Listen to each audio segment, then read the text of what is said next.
भगवती जगदम्बा परमपिता परमेश्वर की असीम कृपा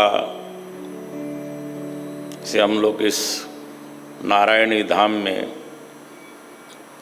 श्रीमद् भागवत के द्वारा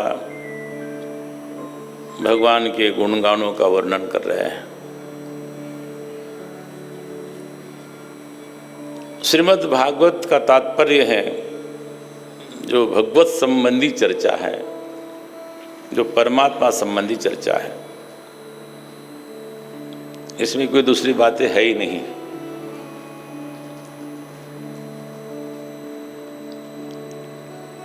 और यहाँ पर सृष्टि का किस प्रकार विस्तार हुआ,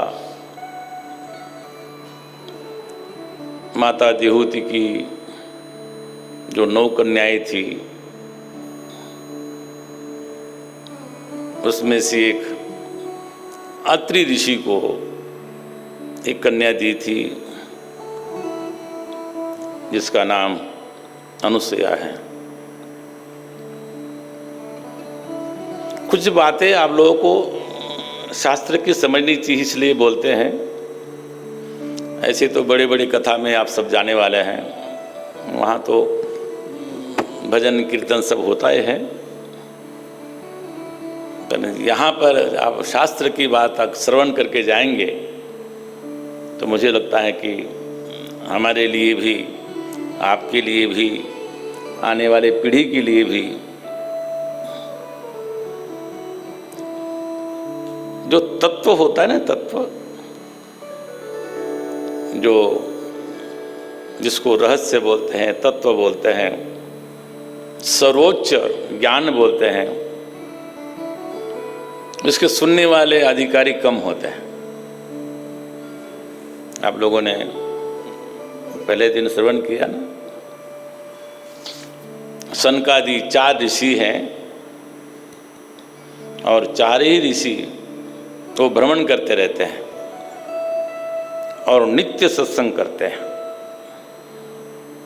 श्रोता बाहर से नहीं आते हैं, वही वक्ता 3 श्रोता बन जाते हैं और 1 वक्ता बन जाता है। और दूसरी जगह जाते हैं तो उसमें से 1 वक्ता और 3 श्रोता। ये परंपरा चली आ रही है। जो अत्रि ऋषि हैं उनको ब्रह्मा जी ने आदेश दिया, इस सृष्टि का विस्तार करो।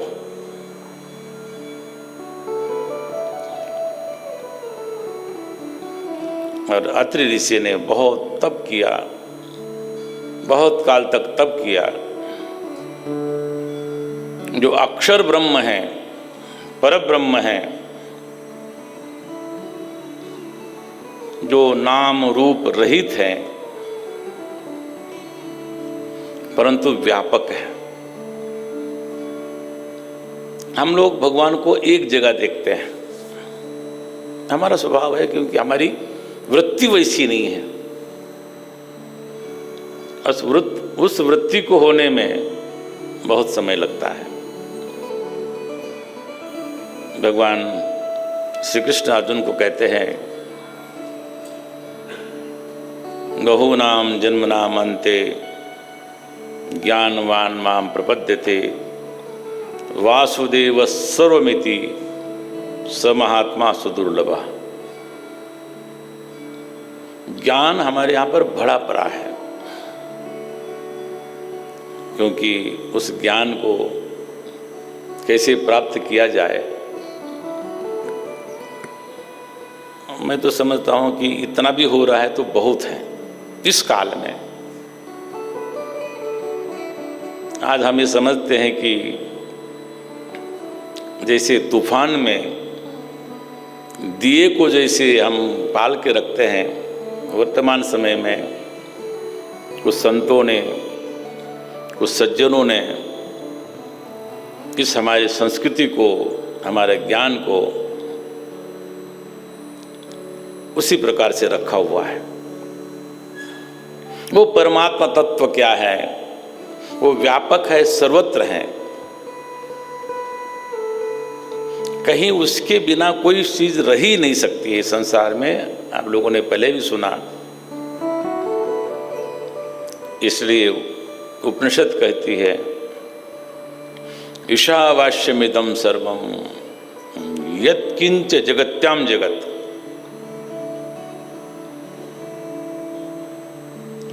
संपूर्ण विश्व में वही परमात्मा है।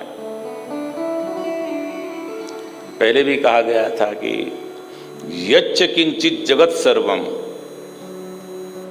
दृश्यते श्रूयते पिवा अंतर्बहिष्य तत्सर्वम व्याप्त नारायणः स्थितः।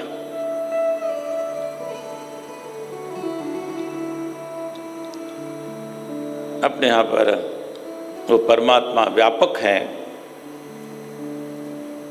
उस व्यापक परमात्मा के लिए यहाँ पर अत्रि ऋषि ने खूब तपस्या की, बहुत लंबे काल तक तपस्या की, परंतु एक अवलंबन नहीं था किसी का। जैसे यहाँ पर आरती होती है तो 3 देवता है, पहले गणेश जी की आरती हुई, उसके पश्चात हनुमान जी महाराज की आरती हुई, उसके बाद भगवती की आरती हुई, और वहाँ हम तन्मय हो जाते हैं। जब गणेश जी के पास जाते हैं तो गणेश जी का ध्यान करते हैं, तो वहाँ पर हनुमान जी ध्यान में नहीं आते हैं। आते हैं तो गणेश जी आते हैं, जय गणेश जय गणेश जय गणेश देवा। फिर हनुमान दादा के यहाँ पर जाते हैं, फिर हनुमान जी की हम स्तुति करते हैं। वहाँ एक अवलंबन है, हमारा आराध्य है। आराध्य को भी कभी छोड़ना नहीं। जिसकी आप आराधना करते हैं तो व्यापक तत्व है, वही परब्रह्म का स्वरूप है, परंतु एक जगह हम मानते हैं उसको। इसलिए जितना हो सके त्याग नहीं करना। फिर भगवती के पास आते हैं, जगदम्बा के पास आते हैं, उनकी स्तुति गान करते हैं, और फिर हम उनसे कामना करते हैं रूपम देहि देयम देहि यशो देहि दिशो। संपूर्ण जगत में हमें यश देना, कीर्ति देना, धन देना, हम मांगते हैं ना। और अगर आप सच्चे हृदय से मांगते हो तो आपको निश्चित रूप से देंगे, इसमें कोई दो राय नहीं है। हमारे मांगने का प्रकार क्या है, हमारे भाव क्या है। परंतु अत्रि ऋषि ने कि एक भगवान का, एक स्वरूप का चिंतन करते हुए वहाँ पर उन्होंने ध्यान नहीं किया, तप नहीं किया। और जब हजारों वर्षों के बाद जब तप पूर्ण हुआ, उस समय तीनों देवता वहाँ पर आ गए, ब्रह्मा, विष्णु और महेश। और अत्रि ऋषि को कहा कि हे ऋषिवर, उत्तिष्ठ, उठो, हम लोग प्रसन्न हैं, मांगो क्या वर मांगना है। मेरे भगवान, मैंने तो आप लोगों को तो याद ही नहीं किया था, स्मरण नहीं किया था। मैं तो पूर्ण परब्रह्म की मैंने उपासना की थी, उनका ध्यान किया था। तीनों देवताओं ने कहा कि हम लोग भिन्न भिन्न है ही नहीं, हम एक ही हैं। अब हम लोग आए हैं तो वर मांगो। कहा कि भगवान, मुझे तो आज्ञा हुई थी ब्रह्मा जी की, इस सृष्टि को आगे बढ़ाना है, उसके लिए मैं, उन्होंने तीनों ने आशीर्वाद दिया, और तीनों ने आशीर्वाद दिया। ब्रह्मा जी ने कहा कि मेरे अंश अवतार तुम्हारे यहाँ पर प्रकट होंगे, उनका नाम होगा चंद्रमा। चंद्रमा की उत्पत्ति कहाँ हुई, ये जानना आवश्यक है। जो आप लोग यहाँ बड़े बड़े लोग बैठे हैं, हमारी सृष्टि कैसी आगे बढ़ी, और आज हम चंद्रमा को देखते हैं। ब्रह्मा जी ने कहा कि मेरे अंश से चंद्रमा की उत्पत्ति होगी। अत्रि ऋषि के पुत्र अनुसुईया माता, फिर महेश्वर ने कहा, भगवान शिव ने, कि मेरे अंश से एक ऋषि की उत्पत्ति होगी, उनका नाम है दुर्वासा। ये ध्यान रखना, दुर्वासा भगवान शिव की अंश अवतार है। क्रोध केवल दिखता है, करते नहीं है।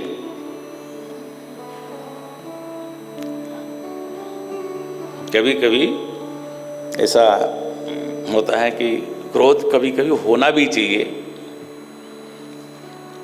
परंतु वह अंदर से न हो, भीतर से न हो, दिखावे के लिए हो। माताएं भी अपने पुत्रों को, अपने बच्चों को डांटती है, मारती है, उसको दुख देने के लिए कि सुख देने के लिए, उसको सुधारने के लिए। ऐसे क्रोध भी हो, और अगर अक्रोध हुआ तो कहते हैं कि एक बार एक बड़े संत रहते थे एक जगह पर, और उनसे लोग वहां पर दर्शन करने मिलने जाया करते थे। परंतु रास्ते में एक सर्प था, बड़ा भयंकर, कभी कभी दिखता और लोगों को काटने के लिए दौड़ता। लोग डरते, और डर के मारे कुछ लोग नहीं जाते। एक दिन लोगों ने कहा कि हे भगवान, जब हम लोग यहाँ पर आते हैं तो एक बड़ा भयंकर नाग है रास्ते में, और वो सबको काटता है, उसको आप कुछ शांत करो तो अच्छी बात है। वो संत जी ने उस नाग को बुलाया, सर्प को बुलाया, क्या भाई तुम काटना नहीं किसी को। तो दूसरे दिन से उसने काटना बंद कर दिया। लोगों को पता लग गया है कि आप सांप काटता नहीं है।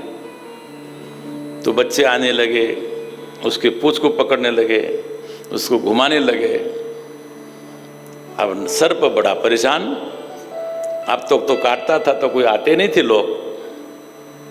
अब जब काटना बंद कर दिया तो लोग मेरा मजाक उड़ाने लगे, मेरे साथ खेलने लगे। फिर वो सर्प संत के पास पहुंचा, भगवान अब मेरी दशा बड़ी दुर्दशा हो गई है, अब मैं परेशान हूं, आपकी आज्ञानुसार मैंने तो काटना बंद कर दिया। बोले काटना बंद किया तो अच्छा है, तुम्हारे पास और एक हथियार है, तुम फुकार मत छोड़ो। दूसरे दिन लोग आए और उस सर्प जो फूं करके उसने जो फन उठाया, लगे भागने लोग। तो फूंकार हो, भीतर से क्रोध न हो। दुर्वासा जी वो भीतर से क्रोध नहीं करते हैं, केवल दृष्टि मात्र के लिए सज्जनों को सज्जनता के राह पर चलने के लिए और दुर्जनता को भी सीधा करने के लिए उनका क्रोध होता है। भगवान विष्णु ने कहा कि मेरे अंश से तुम्हारे यहाँ पर घर में दत्तात्रेय आएंगे। भिन्न भिन्न पुराणों में अलग अलग एक कथाएं हैं, और तीनों एक ही स्वरूप है। आदो ब्रह्मा ततो विष्णु अंते देव महेश्वर। एक ब्रह्मा जी एक तरफ, मध्य में विष्णु, एक तरफ महेश्वर, जो त्रिमूर्ति तीनों एक ही है। हमारे शास्त्रों ने बहुत समझाया है, हम अलग अलग है ही नहीं। परंतु हम जीव का स्वभाव है कि हम कहीं एक जगह ही मानते हैं। और तीनों ने आशीर्वाद दे करके चले गए। और फिर मैत्रेय जी का संवाद, मैत्रेय जी विदुर जी को ये सब संवाद बता रहे हैं। कहते हैं कि दक्ष प्रजापति की जो 16 कन्याएं थी, 13 धर्म को, एक अग्नि को, एक ऋषि को, पितृगणों को, और एक कन्या का विवाह शिव जी के साथ किया था। भवे शीलवतां सृष्टे दक्षो द्वैतो वत्सलः। बोलते हैं कि शील स्वभाव की एक कन्या थी जिसका नाम सती, और सती का विवाह भगवान शिव के साथ में होता है। और भगवान शिव के साथ में विवाह हुआ। उनसे बड़ा स्नेह करते थे दक्ष। विदुर जी पूछते हैं कि दक्ष प्रजापति ने दक्ष प्रजापति के साथ में शिव जी की क्या बात हो गई, और वहां पर क्यों उनका सती जी को अग्निदाह संस्कार करना पड़ा, स्वयं वो अग्नि में व्याप्त हो गई, इसका क्या कारण है। और भगवान तो ऐसे है, कस्तम चराचरम निर्वैर शांत विग्रहम आत्मा रामम कथम दृष्टि जगतो दैवतम महत्। ऐसे जो भगवान का स्वरूप है, भगवान शंकर का चराचरम निर्वैरम, गुरु है, चराचर के निर्वैर है, किसी से वैर नहीं है, और शांत विग्रह है।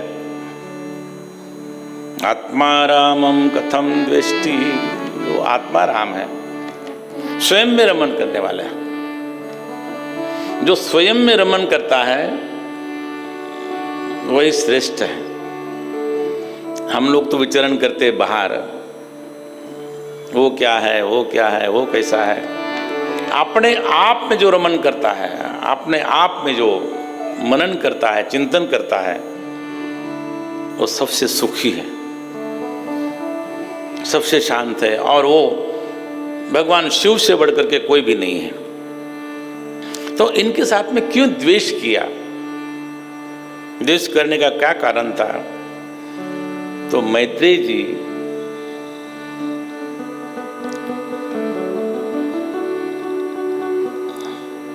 उद्धव जी ने विदुर जी को मैत्रेय जी के पास भेजा था, आप लोगों ने पहले सुना। और मैत्रेय जी से प्रश्न करते हैं विदुर, और मैत्रेय जी उसका उत्तर दे रहे हैं। कहते हैं कि पहले काल में दक्ष प्रजापति ने बहुत विशाल यज्ञ का आयोजन किया। दक्ष का मतलब होता है बुद्धिमान। दक्ष का मतलब होता है कि बिल्कुल किसी भी कार्य में आप अगर कोई कार्य करता है तो कार्य करने में प्रवीण, कोई भी नुस्ख निकाल नहीं सकते हैं। उनके कार्य में किसी प्रकार का कोई त्रुटि नहीं रह सकती है, ऐसे दक्ष। और दक्ष प्रजापति है, ब्रह्मा जी के पुत्र हैं और यज्ञ करने वाले हैं। कहते हैं कि पहले उन्होंने बहुत बड़े यज्ञ का आयोजन किया। और यज्ञ दो प्रकार के होते हैं, एक होता है वैदिक यज्ञ और एक होता है पौराणिक यज्ञ। आजकल तो बहुत यज्ञ होते हैं, उनकी कोई विधि नहीं, विधान नहीं। मैं अभी आ रहा था लोनावाला, तो एक मैंने बड़ा भारी होर्डिंग देखा,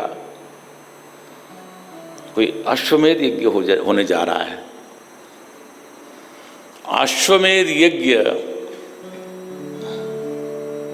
अब जो करने वाले हैं ठीक है, वो उनकी अपनी भावना कैसी है पता नहीं, परंतु अश्वमेध यज्ञ सम्राट कर सकता है, सम्राट कर सकता है, राजा का यज्ञ है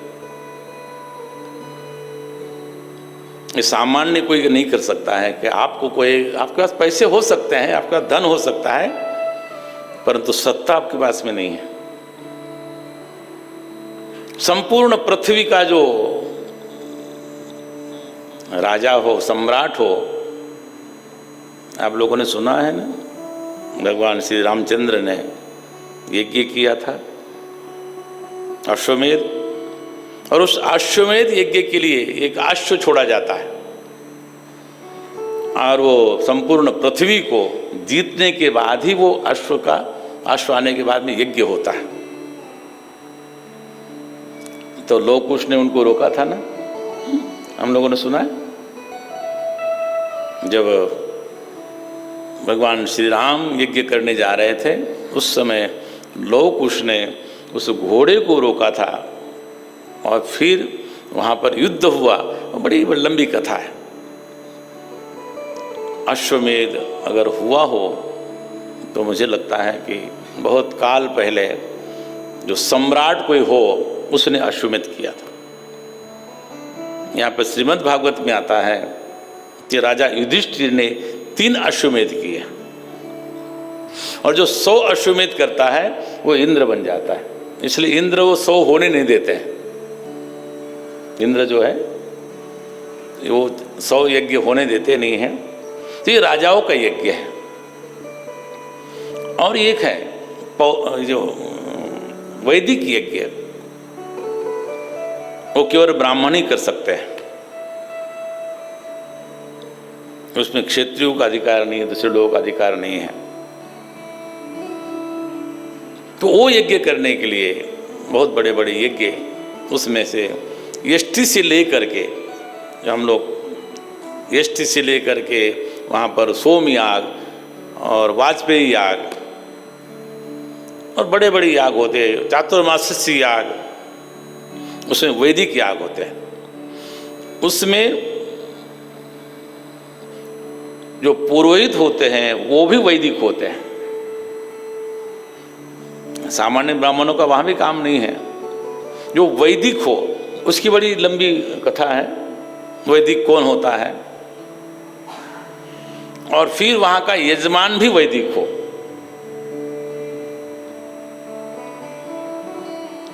तो वो यज्ञ होते हैं वैदिक यज्ञ, जहाँ पर यजमान भी वैदिक और ब्राह्मण हो, और जहाँ पर यजमान और पौरोहित दोनों ही वहाँ पर यजमान हो, वो यज्ञ होता है।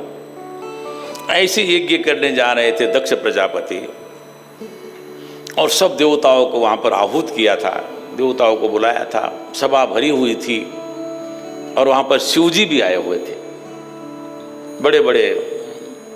परंतु कहते हैं कि दक्ष प्रजापति कहीं बाहर गए थे और उस सभा में जब प्रवेश किया तो सब बड़े बड़े जो वहाँ पर देवता थे वो सब उठ के खड़े हो गए। परंतु भगवान शिव आत्मा में रमण करने वाले हैं, वो कोई आवे चाहे कोई जाए, ऐसे सामान्य व्यवहार है। कोई अपने से बड़ा व्यक्ति आता है तो उठ करके उनका स्वागत करना चाहिए। परंतु ये तो जगत के अधीश्वर हैं, जगत पिता है, उनको किसी के लिए उठने की आवश्यकता नहीं है। फिर भी जो हम जीव हैं ना, जिनको अभिमान है कि मैं ये हूँ, मैं ये करने वाला हूँ। आजकल भी प्रोटोकॉल होता है, जब कोई बड़ा व्यक्ति होता है तो उनका प्रोटोकॉल होता है, आगे पीछे कोई नहीं पूछता है, जो पद पर आते हैं तो होता है। तो उस समय भी लगा दक्ष प्रजापति को कि सब तो उठ के खड़े हुए, दृष्टि पड़ गई शिवजी पर, बैठे नहीं थे, और उनको बड़े तिरछी नजर से देखा और बड़ा क्रोध आया। सब उठे, उसका आनंद नहीं हुआ। बड़े बड़े देवता वहां पर उठ के खड़े हुए स्वागत के लिए, और उससे संतुष्टि नहीं हुई परंतु एक भगवान सदाशिव वहाँ से नहीं उठे। उनके लिए उनको कुदृष्टि पड़ी और उधर जा कर के उन्होंने देखा कि ये महादेव, मैं तो ब्रह्मा जी के कहने से आया, मेरी पुत्री को इनको दिया, और जो दामाद होता है वो पुत्रवत होता है। जब मैं आया तो मेरे लिए स्वागत के लिए उठना चाहिए था। ये मन में बात आ गई और बड़ा भला बुरा कहने लगे और कहे कि ये तो निर्लज्ज हैं, ऐसा है। वहाँ इतनी बहुत सी बातें लिखी हैं, आप शब्दों का प्रयोग किया बहुत सा, परंतु भगवान सदाशिव है, बिल्कुल शांत भाव से बैठे रहे। और अगर आप किसी को कुछ बोलो, गाली दो या कुछ अपशब्द कहो और उत्तर न देवे तो आपको और क्रोध आता है। इतना बोल रहे हैं, ये कोई उत्तर ही नहीं दे रहा है। वहाँ पर और क्रोध आया और क्रोध के कारण वहाँ पर बहुत सी बातें बोल गए। भगवान ने, शिव ने सोचा कि अब यहाँ पर और अधिक बैठना ठीक नहीं, इसलिए भगवान शिव वहाँ से उठ करके वो अपने चले जाते हैं कैलाश पर। परंतु ये नंदीगण को पता लगा, देखो स्वामी क्षमा कर सकते हैं, जो सेवक होते हैं ना उनसे नहीं रहा जाता है। तो हमारे नंदीगण आए, उन्होंने कहा कि हे दक्ष, तो अपने आप को बड़ा बुद्धिशाली समझता है, बड़ा विद्वान समझता है, या तुम्हारी इसी दृष्टि है तुम्हारी कि ये यज्ञ करेगा और साथ साथ में तुम स्वर्गों को प्राप्त करोगे, सुख के प्राप्त करोगे। तुम जाओ, तुमको ब्रह्म ज्ञान प्राप्त नहीं होगा, श्री लंपट बनोगे। और जिस मुख से तुमने भगवान शिव को जिस प्रकार का तुमने बकबक किया है, तेरा जो मुख है वो बकरे का हो जाए। श्राप दे दिया नंदीगण ने। भगवान शिव कुछ नहीं बोलते हैं, भगवान शिव तो चले गए और वहाँ पर शाप और प्रतिशाप होने लगा। और उसके पश्चात विचार किया कि अब यहाँ से जाना चाहिए। और फिर उस समय यज्ञ भी वहाँ पर हुआ, बहुत विशाल यज्ञ हुआ। और यज्ञ होने के पश्चात फिर सब लोग अपने अपने जहाँ चले गए। और जाने के बाद में फिर कुछ दिनों के बाद में दक्ष प्रजापति ने उससे भी बड़ा यज्ञ, चातुर्मास्य यज्ञ प्रारंभ करने का सोचा। और उस समय ब्रह्मा जी ने उन दक्ष प्रजापति को सभी प्रजापतियों का उनको स्वामी बनाया था। होता है कभी कभी कोई दक्ष होता है, बुद्धिमान होता है, उसका बड़ा पद दिया जाता है, उसमें कुछ अवगुण हो तो भी चला लेते हैं। तो पुनः एक बार विशाल यज्ञ का आयोजन करने का सोचा और यज्ञ के लिए सभी लोगों ने वहाँ पर पुनः सबको आमंत्रण दिया। अब यज्ञ होने जा रहा है, उससे पहले हम लोग थोड़ा सा यज्ञ भगवान की कोई स्तुति करें। बोलो यज्ञ नारायण भगवान की जय। हम लोग जो यज्ञ करते हैं साक्षात नारायण का स्वरूप है। यज्ञो वै विष्णु। जब हम आहुति देते हैं यज्ञ में, तो आहुति द्वारा वो देवताओं का मुख है। देवता सामने आकर के भगवान श्री कृष्ण जैसे सामने आकर के माखन लेते हैं, वैसे नहीं। देवताओं का मुख अग्नि है और देवताओं को संतुष्ट करने के लिए हम लोग यज्ञ करते हैं। और उस यज्ञ के द्वारा ये जो हमारा पर्यावरण है, हमारा प्रकृति है, ये पुष्ट होती है। और प्रकृति किसकी है? भगवान की है, अपना कुछ है ही नहीं। भगवान श्री कृष्ण ने गीता में कहा कि भूमिरापो नलो वायु खम मनो बुद्धिरेव च अहंकारम इति यम्मे भिन्ना प्रकृतिष्ठधा। ये भूमि है, वायु है, जल है, तेज है, आकाश है, ये भगवान की सृष्टि है। जो पर्यावरण का रक्षण करते हैं वो भी भगवान की कहीं ना कहीं सेवा करते हैं। जो जल की सुरक्षा करते हैं, जल संरक्षित करते हैं, जल को शुद्ध रखते हैं, वो भी भगवान की सेवा करते हैं। ये नहीं समझना चाहिए कि भगवान की सेवा भगवान के पास ही जाके करो। कभी कभी हम लोग विचार करते हैं, अब बड़े बड़े सेठ लोग होते हैं, बड़े बड़े उद्योग लगाते हैं, और एक छोटा सा कर्मचारी तत्परता से अपना काम करता है। झाड़ू लगाने वाला झाड़ू लगाता है, कोई दूसरा कार्य करने वाला दूसरा काम करता है। छोटे से बड़े तक जो काम करने वाले वो किसके लिए काम करते हैं? उस मालिक के लिए, उस उद्यम को चलाता है। वैसे ही हम लोग जो भी प्रकृति के लिए, सुरक्षा के लिए काम करते हैं, वो कहीं ना कहीं परमात्मा का काम करते हैं। और जो परमात्मा की सृष्टि है, और यज्ञ के द्वारा उसका शुद्धिकरण होता है, क्योंकि यज्ञ के द्वारा ही हमारे देवता संतुष्ट होते हैं। यज्ञ के द्वारा ही हमको बल मिलता है, देवताओं को बल मिलता है, और वो अपने बल के द्वारा हमारी रक्षा के लिए वो सब साधन हम लोगों को दे देते हैं। आज आप लोगों के बचपन में देखा होगा कि वर्षा काल में वर्षा आती थी और सुजलाम सुफलाम ये प्रकृति को हरा भरा बना देती थी। और फिर शीत काल में ठंडी ठंडी हवाएं चलती थी और माताएं अपने बच्चों को बढ़िया बढ़िया शुद्ध देसी घी के लड्डू पकवान बना के खिलाती थी। फिर गर्मी आती थी, तो उस समय भी उसका आनंद अलग। आज तो हम लोग यहाँ पर लोनावाला में आए हैं, लेकिन बम्बे में और लोनावाला में बहुत अंतर है ही नहीं। लोग सोचते थे कि वहाँ पर स्वेटर लेके आओ, शॉल लेके आओ, हमने कहा कुछ मत लाओ, यहाँ पर वैसा कि वैसा है। क्यों? इसका कारण क्या?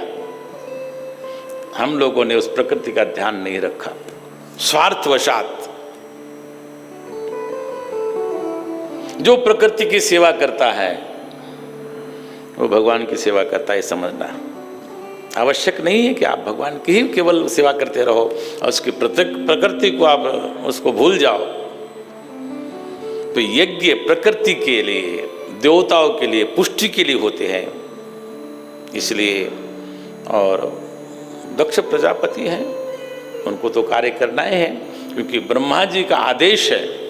और उस समय कहते हैं कि जो वाजपेयी यज्ञ हो चुका था, उसके बाद में बृहस्पति सौ यज्ञ, बहुत बड़ा विशाल यज्ञ होता है, वैदिक यज्ञ। और उस यज्ञ के लिए उन्होंने, क्योंकि उनका थोड़ा सा मान बढ़ गया था, उनकी सब देवताओं के श्रेष्ठ हो गए थे, प्रजापतियों के श्रेष्ठ हो गए थे, अधिपति हो गए थे, उन्होंने यज्ञ का आयोजन किया, बृहस्पति सौ यज्ञ का आयोजन किया। और वहाँ पर सभी देवताओं को, सबको बुलाया, जो उनकी पुत्रियाँ थी सबको बुलाया, सभी आए। परंतु एक जगह आमंत्रण नहीं गया, किस जगह? शिव जी को आमंत्रण नहीं गया। परंतु पता तो लग जाता है कि यहाँ अमुक जगह अमुक कार्य हो रहा है, और भगवती सती को पता लगा कि मेरे पिताजी यज्ञ करने जा रहे हैं, परंतु हमारे पास कोई सूचना तो है ही नहीं। और धीरे से अपने पतिदेव भगवान शिव के पास जाती है और भगवान शिव से विनय करती है और बड़े मधुर वचन से कहती है कि हे भगवान, ये नहीं कह रहे कि मेरे पिताजी यज्ञ करने जा रहे हैं। सती माता कहती है कि आपके ससुर बड़ा यज्ञ करने जा रहे हैं, उसमें अपने को भी चलना चाहिए। भगवान शिव ने कहा कि हे सती, हे देवी, तुम्हारे पास हमारे पास कोई आमंत्रण आया है क्या? सती कहती है कि भगवान, माता पिता के घर जाने में के लिए, गुरु के पास जाने के लिए, अपना जो मित्र होता है उसके पास जाने के लिए कोई आमंत्रण की आवश्यकता नहीं है। भगवान शिव ने कहा कि तुम बात कह रही हो, सत्य कह रही हो कि अपने पिता के घर में जाने में, अपने गुरु के यहाँ जाने में, अपने सूरत के पास जाने में किसी प्रकार की कोई समस्या नहीं है। परंतु तुम जानती हो कि तुम्हारा पिता दक्ष प्रजापति मेरे से वैर रखता है, इसीलिए वहाँ पर अपने बिना आमंत्रण का नहीं जाना चाहिए। फिर भी सती कहती है कि भगवान जाना चाहिए, और भगवान शिव कहते हैं कि ऐसे लोगों के पास में नहीं जाना चाहिए जिसको कहते हैं कि विद्या तपोर वित्त वपुरुकुलैः सतां गुणैः षडभिर्स्ततः। बोलते हैं कि वहाँ पर विद्या है, तप है, धन है, स्वस्थ शरीर है, और साथ साथ में युवावस्था है और उच्च कुल है। ऐसे जो 6 जो विशेषण हैं जो सज्जनों में आते हैं तो वो सज्जन बनता है।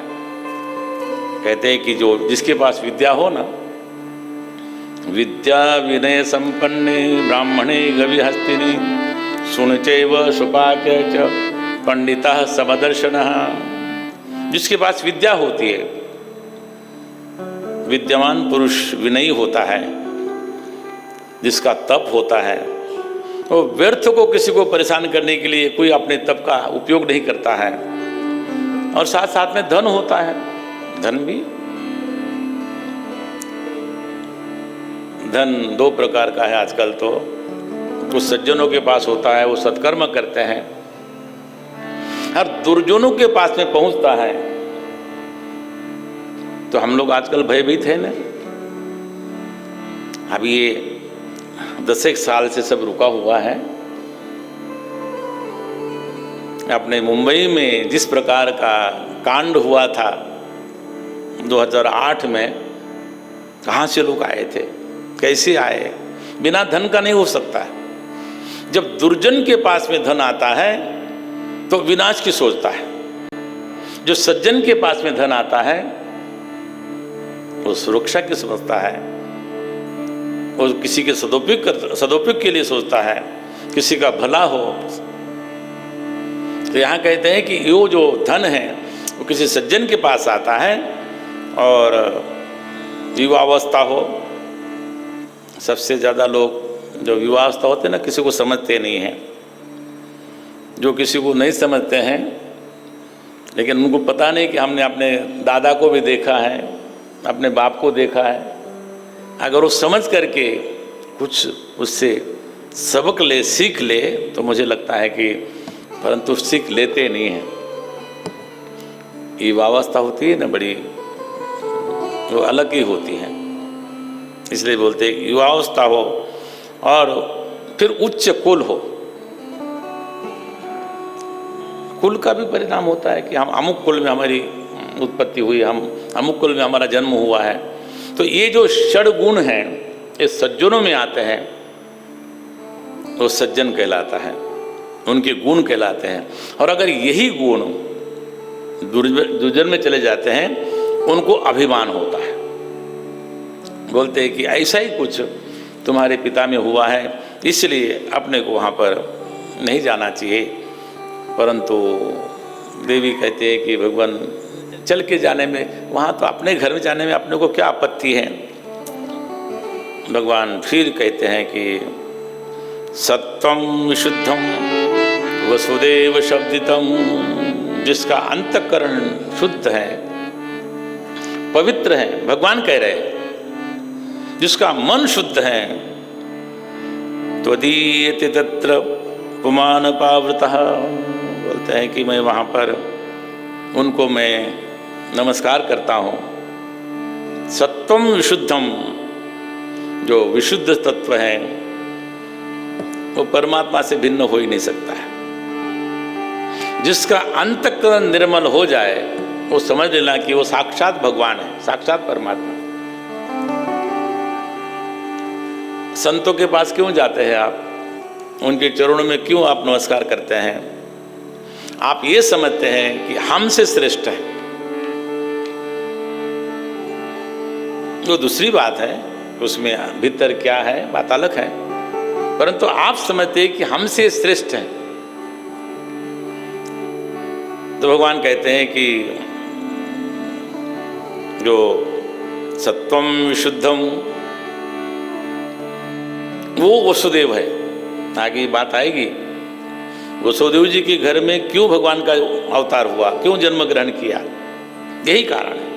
विशुद्ध हृदय है, विशुद्ध अंतःकरण है, उसमें किसी प्रकार का कोई दोष नहीं है। बोलते हैं कि परंतु मैं उनको भगवान मानता हूँ, मैं उनको नमस्कार करता हूँ। हे देवी, अपने को ये विचार त्याग दो वहाँ जाने का। परंतु जो कन्या तो है ना, पिता के यहाँ पर जाने के लिए मन लालायित है, मन चंचल हो गया। और सुनाते सुनाते बहुत बार मना भी किया, बोलते वहाँ जा कर के तुम्हारा अपमान होगा, और जब अपमान होगा तुमसे वो नहीं सहा जाएगा, इसलिए वहाँ न जाना ठीक है। तब तक उन्होंने कहा कि, और फिर उसके बाद में भगवान शांत चित्त से समाधि में चले गए। और फिर पूछते हैं कि भगवान चलना चाहिए कि नहीं चलना चाहिए, और भगवान शिव कुछ नहीं बोल रहे हैं। और वहाँ पर भगवती का मन थोड़ा चंचल हुआ, और जाना चाहिए नहीं जाना चाहिए, और निश्चय कर लिया। कहते हैं कि कुछ हट होते हैं, बाल हट होता है, श्री हट होता है, जोगी हट होता है।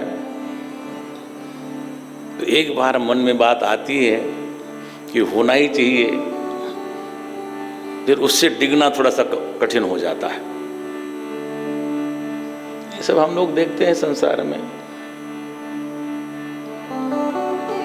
उसका उदाहरण देने की जरूरत नहीं, आजकल व्हाट्सएप है और कुछ लोग ऐसे होते हैं, वो आता है और भेजते हैं, कोई किसी को उससे मतलब नहीं। आज तक मुझे नहीं लगता है कि किसी व्हाट्सएप से किसी भी आदमी ने कुछ सबक लिया हो और कुछ न किया हो, ऐसा नहीं। आएगा, लौट में आएगा, और फिर वो, इसीलिए सज्जनों को बचना हो ना, आजकल बाहर की जो प्रवृत्तियों से बचना हो, दुष्प्रवृत्तियों से बचना हो, उससे दूर रहना, और अपने बच्चों को भी प्रयास करना उससे दूर रखना। परंतु बहुत कठिन है। कठिन इसलिए है कि आजकल एक या दो या नहीं, अब एक होता है तो उसको किसी प्रकार लाड़ प्यार पैसे मानो, और लाड़ प्यार में वो बालक बिगड़ जाता है, और उसका फिर बाद में उस परिवार का क्या होता है आप लोगों ने बहुत जगह देखा होगा। इसलिए शायद वृद्धाश्रम भी, हमारे देश में पहले वृद्धाश्रम नहीं होते थे, वानप्रस्थ होता था। पहले के समय में अपने यहाँ पर वृद्धाश्रम की भूमि अपने यहाँ पर कोई वो था ही नहीं, अपने यहाँ पर वानप्रस्थ होता था। वानप्रस्थी अपने स्वयं अपने बेटे को, अपने पुत्रों को दे करके स्वयं उनमें चला जाता था, वो वानप्रस्थ हैं। परंतु आजकल बच्चे ही बोलते हैं कि पापा यहाँ के बजाय वहाँ आपको ठीक रहेगा, सब सुविधा है वहाँ पर, पैसा मैं देता रहूँगा, चिंता मत करो उसकी। ये संस्कार आएंगे, और ये संस्कार आ गए हैं और आ रहे हैं, इसलिए उन चीज़ों से बचे रहो तो ज़्यादा अच्छा है। तो देवी का मन थोड़ा चंचल हुआ, और चंचल मन होने करके क्या किया जाए, कभी यहाँ जाऊँ या कभी नहीं जाऊँ, कभी जाऊँ या नहीं जाऊँ। निश्चय कर लिया कि पिता के घर में जाना ही चाहिए, और अकेले ही चल पड़ी। और जब चल पड़ी तो वहाँ पर अनेक गण थे वहाँ पर भगवान शिव के, और उन्होंने कहा कि देवी अकेली जा रही है। तो सब लोग दौड़े और वहाँ से वृषभ को लाए, उस पर उनको बिठाए, उनके सभी श्रृंगार के साधन उनके साथ में चले, और वहाँ से देवी वहाँ पर चले जाती है जहाँ पर यज्ञ हो रहा है। कभी आप लोग आना, कनखल क्षेत्र है हरिद्वार के पास में, जहाँ अपना भी आश्रम है। जयप्रकाश जी पहले दिन बोलना भूल गए कि वहाँ पर कभी आना वहाँ पर, और वहाँ गंगा जी का निर्मल धारा वहाँ पर बहती है और वहाँ पर यज्ञ हो रहा था। हमारी सती माता वहाँ से चलती है और आकर के वहाँ यज्ञ बना हुआ, यज्ञ कुंड वहाँ पर बड़ा भव्य, वहाँ पर यज्ञशाला बनी हुई है, यज्ञ मंडप है, वहाँ पर सब लोग आए हैं, उनकी बहनें सब आई हुई है, सभी लोग परिचित दिख रहे हैं, माता बैठी हुई है, पिताजी भी बैठे हुए हैं। देखो, जिसके लिए आई थी वहाँ पर सती, उसकी दृष्टि अगर होती, परंतु देखा कि यहाँ पर कोई आया नहीं, गया नहीं, तिरस्कार, देखा कि तिरस्कार हो रहा है मेरा यहाँ पर, परंतु माता ने गले लगाया, बहनों ने गले लगाया और वहाँ पर आसन दिया, परंतु उसका मन वहाँ पर चंचल है कि मैं जिस काम के लिए आई हूँ, जिसके लिए मैं आई हूँ, पिता को मान करके आई हूँ, उन्होंने मेरा तिरस्कार किया है। और धीरे धीरे अंदर का जो क्रोध है, आवेश है, धीरे धीरे आने लगा। और फिर देखा कि जहाँ पर यज्ञ भाग रखा जाता है, वहाँ पर सभी देवताओं का यज्ञ भाग है, सभी लोग वहाँ पर, उन जो इंद्र है, चंद्र है, सभी नवग्रह है, सबका वहाँ पर भाग रखा हुआ है, परंतु वहाँ पर भगवान शिव का कोई भाग नहीं है। जो पत्नी होती है वो और किसी का अपमान सहन कर सकती है, परंतु अपने पति का अपमान नहीं सहन कर सकती है। ये हमारे देवी को, हमारे यहाँ की परंपरा है। देखा कि वहाँ पर यज्ञ भाग, हमारा तो अपमान हो कोई बात नहीं है, परंतु हमारे जो परम आराध्य और जगदीश्वर है, उनके लिए यहाँ पर कोई उनका भाग नहीं है। और फिर आवेश आ जाता है, और आवेश आने के बाद में उस समय वहाँ पर वो देवी उठती है और वहाँ उठ करके अपने प्राणों को अपान को व्यान में, और उसको धीरे धीरे अपने शरीर में लेती है, और शरीर में लेते लेते और उसी समय उनके अग्नि प्रकट होती है, और वहाँ पर हाहाकार मच जाता है, सती ने अग्नि प्रवेश किया है, और ये पता लग जाता है भगवान शिव को। भगवान शिव क्रोध नहीं करते हैं, परंतु मेरी उनकी शक्ति है, उनकी परम आराध्या है, परम शक्ति है, और शिव शक्ति कभी भिन्न हो नहीं सकते हैं। इसलिए शक्ति ने वहाँ पर अग्नि प्रवेश किया है, थोड़ा आवेश आया और उन्होंने एक अपनी जटा निकाली, और जटा निकाल करके वो पृथ्वी पर डाली, और पृथ्वी पर जैसे ही वहाँ से एक बड़ा विशाल पुरुष वहाँ पर प्रकट हुआ, ताकि भगवान मेरे लिए क्या आज्ञा है। बोले जाओ, यज्ञ है तो उसकी विधि विधान वाला यज्ञ नहीं है, इसलिए जाओ उसका भंग करो। और वहाँ से वीरभद्र आते हैं और वहाँ पर यज्ञशाला में आते हैं, और सब यज्ञशाला को तहस नहस कर देते हैं, और तहस नहस करने के पश्चात वहाँ पर जो एक पकड़ लेते हैं दक्ष प्रजापति को, परंतु दक्ष प्रजापति वहाँ पर, क्योंकि वहाँ पर यज्ञ का उन्होंने अनुष्ठान लिया था, इस कारण से उनकी मृत्यु नहीं हो रही है। इसलिए वीरभद्र ने वहाँ पर खड्ग पड़ा था, जो वहाँ पर आहुति देने के लिए होता है, जो खड्ग पड़ा था, और खड्ग लिया, और खड्ग से वो दक्ष का जो सिर था उसको समाप्त कर दिया, और वो जल वहाँ पर जो यज्ञ से था उसके अंदर डाल दिया। हाहाकार मच गया। वहाँ पर ऋषि लोग थे, उन्होंने भी वहाँ पर बहुत सी प्रतिकार किया, परंतु वहाँ पर यज्ञ भंग हो गया, और सभी के सभी वहाँ पर जो आए थे देवता, वहाँ पर जो भी आचार्य थे, सभी ऋषि सब वहाँ से चले जाते हैं। और फिर सब ऋषियों ने चिंता की कि यज्ञ का भंग नहीं होना चाहिए, यज्ञ जब हुआ है तो उसको पूर्णता होनी चाहिए। अब क्या किया जाए? तो कहते हैं कि सब के सब ब्रह्मा जी के पास जाते हैं, और ब्रह्मा जी के पास जाकर के स्तुति करते हैं कि हे भगवान, यज्ञ भंग हुआ है, उसकी पूर्ति होनी चाहिए, उसका आप कुछ उपाय करें।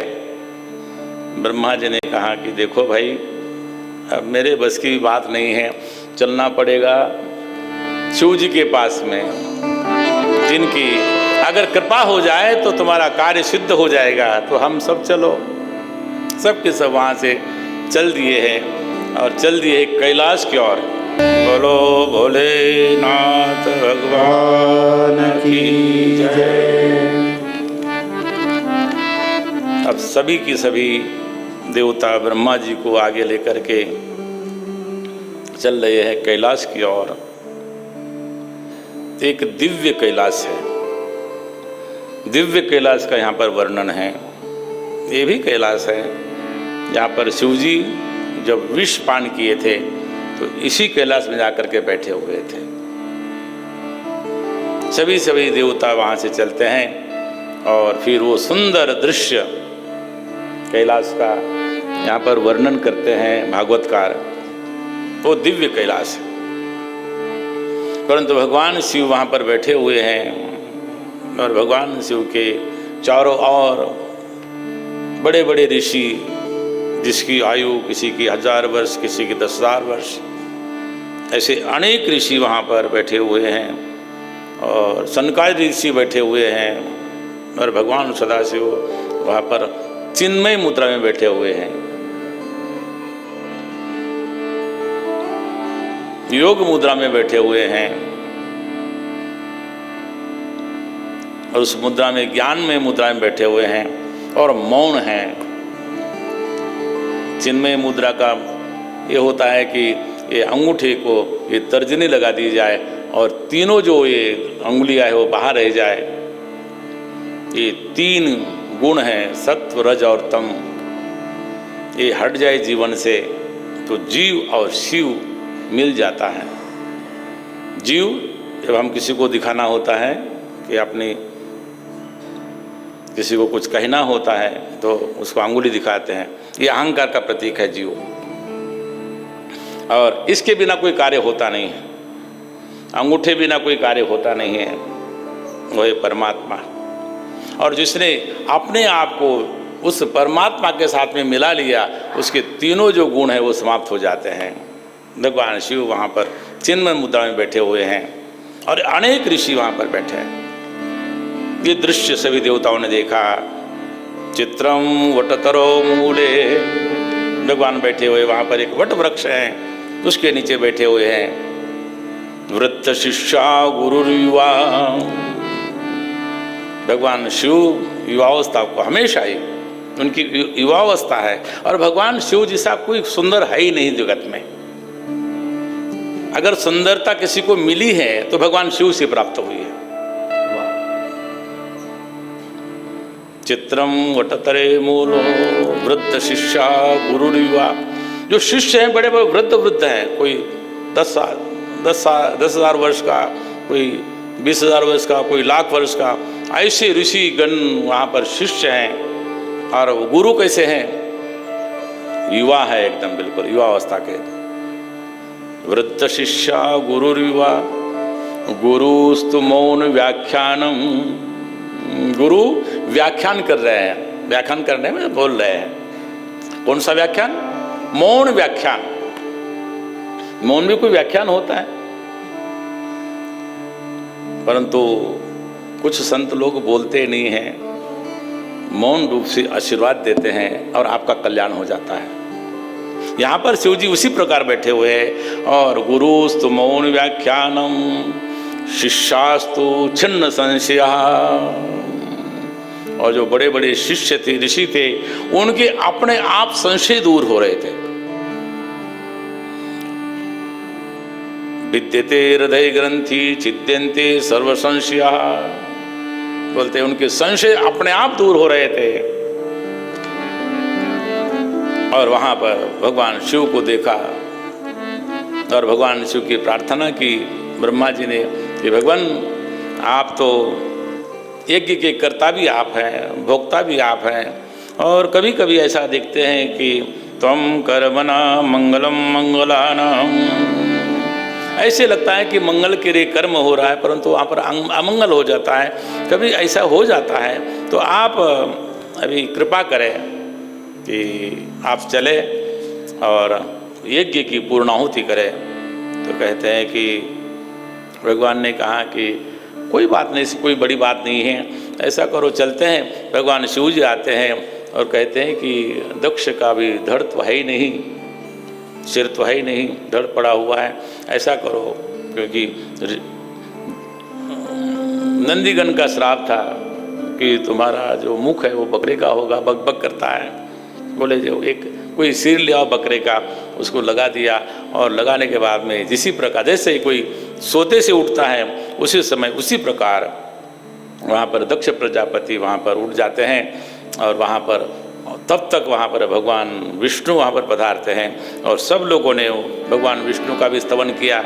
वहाँ पर जितने भी वहाँ पर पुरोहित बैठे हुए थे, ऋषिगण बैठे हुए थे, वहाँ पर सभी लोगों ने भगवान विष्णु की भी स्तुति की। और भगवान विष्णु ने कहा कि देखो भाई, आप लोग जो मुझे हम लोग को अलग अलग मानते हो, भगवान यहाँ पर भगवान कहते हैं, भगवान विष्णु कहते अहम ब्रह्मा च सर्वश्च, मैं ब्रह्मा भी हूँ, सर्व का मतलब भगवान शिव भी हूँ, जगतः कारणम परम, ये जगत के कारण हम तीनों हैं, इसलिए भेद मत करो। हमको भगवान शिव में, भगवान विष्णु में, ब्रह्मा जी में, किसी देवताओं में हमको भेद नहीं करना चाहिए, क्योंकि उसके भीतर एक ही है। आप सब लोग यहाँ पर जो बैठे हुए हैं, सबकी आत्मा एक ही है, आत्मा में भिन्नता नहीं है, परंतु शरीर रूप से हम लोग समझते हैं कि ये भिन्न है, ये अलग है, ये अलग है। भगवान यहाँ स्वयं बोल रहे हैं कि आत्मेश्वर उपद्रष्टा, बोलते हैं कि हम लोग एक ही है, केवल देखने मात्र से अलग भिन्न दिखते हैं, इसलिए। और फिर उस समय दक्ष प्रजापति को सर लगा दिया था, और उसी प्रकार उसी समय वहाँ से कहते हैं कि भगवान शिव के आशीर्वाद से और सभी लोगों ने, और यजमान थे वहाँ पर दक्ष प्रजापति, उनके द्वारा यज्ञ की पूर्णाहुति हुई, और यज्ञ की पूर्णाहुति करके सभी वहाँ से देवता जब जाने लगे तो उनका भी थोड़ा सा स्वागत किया, और उनके भगवान का भजन करते हुए उनका स्वागत करें। बोलो कृष्ण चंद्र भगवान की जय। मनु महाराज की तीनों कन्याएं, देहूति, आकुति और प्रसूति, उनके सबके वंश का वर्णन किया।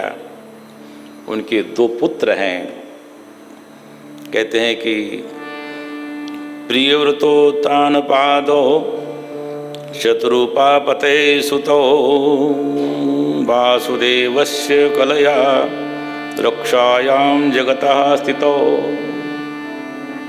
मनु जी महाराज के दो पुत्र हैं, एक का नाम है उत्तानपाद और एक का नाम है प्रियव्रत। ये हमारे पूर्वज, मैं हमेशा कहता हूँ कि अगर पूर्वजों को याद करना हो तो वहाँ से याद करना है, ठीक है।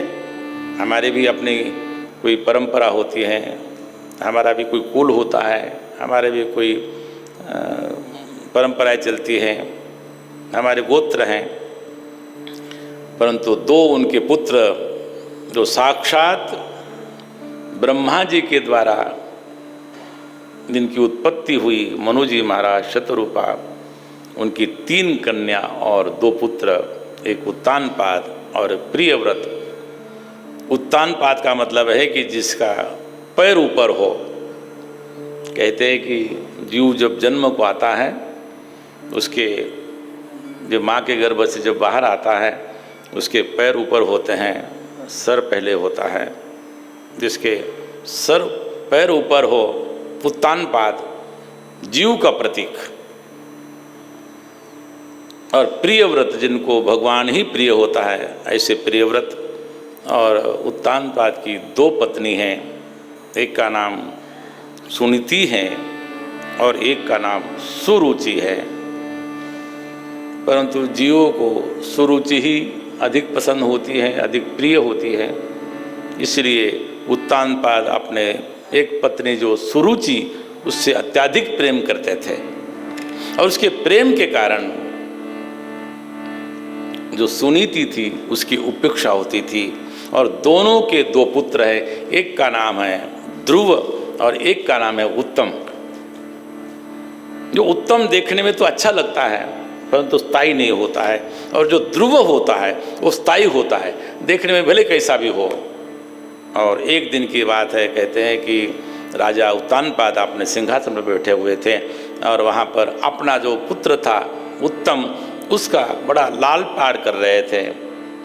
और उसी समय देखा वहाँ पर ध्रुव ने देखा कि मेरे भाई अपने राजा के गोद में बैठे हुए हैं, और ध्रुव भी वहाँ पर जाने के लिए जैसे ही जाने लगे, गोद में बैठने लगे, उनकी जो सौतीली माँ थी उसने कहा कि जो सुरुचि थी उसने कहा, हे ध्रुव, तुम्हारा अधिकार वहाँ बैठने का नहीं है, तुम वहाँ पर राज सिंहासन पर नहीं बैठ सकते हो। क्योंकि अत्यंत प्रिय थी राजा की डांटा डपटा। कहा कि अगर तुमको वहाँ पर बैठना ही हो, पहले तुम मृत्यु को प्राप्त हो और फिर मेरे कोख से तेरा जन्म होगा, तब जाकर के तुम वहाँ पर बैठ सकते हो। इस प्रकार के कटु वचन श्रवण करने के बाद में और फिर ध्रुव के मन में आया और वहाँ से रोते रोते, छोटा सा बालक है 5 वर्ष का, और अपना माता के पास जाता है और माँ के पास जाकर बोलता है कि हमारे बड़ी मैया ने ऐसा कहा, हमारी बड़ी माता ने इस प्रकार कहा है। कहा कि बेटा कोई बात नहीं, ठीक है, माता हो तो ऐसी हो। उसने कहा कि उसके लिए उपाय एक ही है, भगवान की आराधना करो, तप करो, भगवान को प्रसन्न करो, और भगवान जो चाहे वो वरदान देने वाले होते हैं, इसलिए तुमको अब उसकी चिंता मत करो।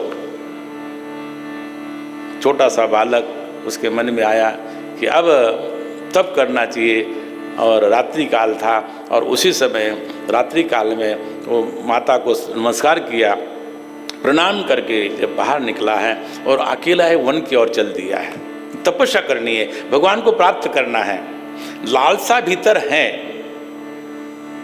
ऐसा नहीं है कि वो भगवान के लिए हमें वो गद्दी चाहिए, गद्दी का मतलब है कि हमको सम्मान चाहिए, और उसके लिए ध्रुव वन की ओर चले जाते हैं। और वन की ओर जाते जाते आगे से देखा, क्योंकि संस्कारी पुत्र हैं, और आगे जा कर के देखा कि एक संत वहाँ से पधार रहे हैं और संत आ रहे हैं, और उनको देखा, और संत आते देख करके उन्होंने, संत जो कोई और नहीं थे, नारद जी थे, नारद जी को देखा, उनका दंडवत प्रणाम किया, उनकी प्रदक्षिणा की, और नारद जी प्रसन्न हुए कि हे ध्रुव कहाँ जा रहे हो? बोले मैं तपस्या करने जा रहा हूँ। बोले तपस्या इस छोटी सी आयु में? बोले आयु क्या होती है, तप करना है, तप करना है। बोले तप करने के लिए जब जाओगे तो वहाँ पर कैसे तप करोगे? कहे कि तप करेंगे। बोले वहाँ पर हिंसक प्राणी होते हैं, तुम्हारे को तप करना कैसे करोगे, कैसी आराधना करोगे, कुछ पता है? बोले कुछ पता नहीं है। बोले वहाँ जा कर के तुम्हें कुछ अगर नहीं मिला, तुम असफल हुए। ध्रुव कहता है कि मैं असफल नहीं होऊंगा। नारद जी ने पूछा क्यों? ये भगवान आपके दर्शन हुए, अगर आपके दर्शन हुए हैं, अगर असफल होने का कोई प्रश्न ही नहीं है। अगर असफल हुआ तो लोग बोलेंगे रास्ते में नारद मिले थे और उनके कारण वो उसका सफलता उसकी मिली नहीं, इसलिए आपकी ही बदनामी होगी। नारद जी ने कहा कि बालक बड़ा चतुर है, अब इसको रास्ता ठीक ठीक दिखाना चाहिए। और नारद जी ने कहा कि यहाँ से आगे जाओगे जमुना जी के तट पर, जो वहाँ पर एक सुंदर जगह है जहाँ पर मधुवन है, वहाँ जा कर के तुम जा कर के तपस्या करो। और परंतु ऐसी कैसी की तपस्या करोगे?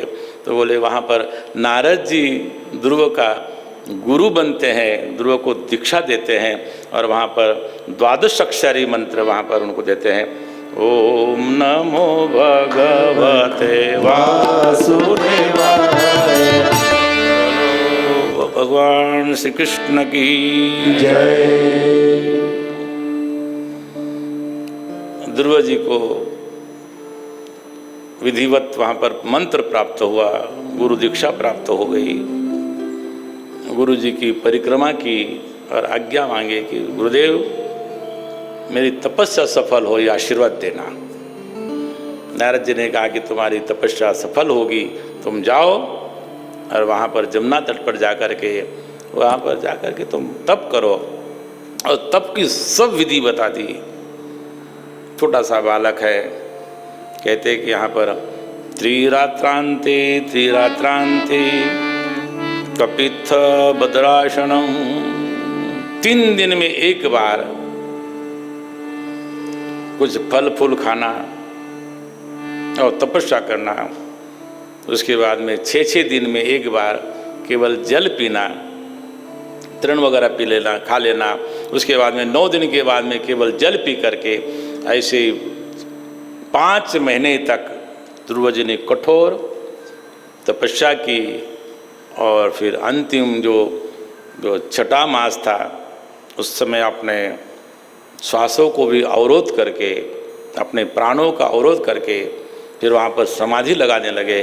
और समाधि लगाते लगाते वहाँ पर फिर जो व्यापक तत्व है, वहाँ पर ये जो वायु सब जगह रुकने लगी और देवताओं को लगा कि ये क्या हो रहा है।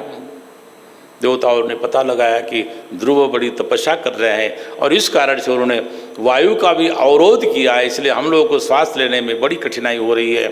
और सब के सब दौड़े हैं और दौड़ करके चले गए भगवान विष्णु के पास में। भगवान ध्रुव कठिन तपस्या कर रहे हैं और हम लोग अब परेशानी में पड़े हुए हैं, हम लोगों को कठिनाई आई हुई है, आप इसका कोई उपाय करें।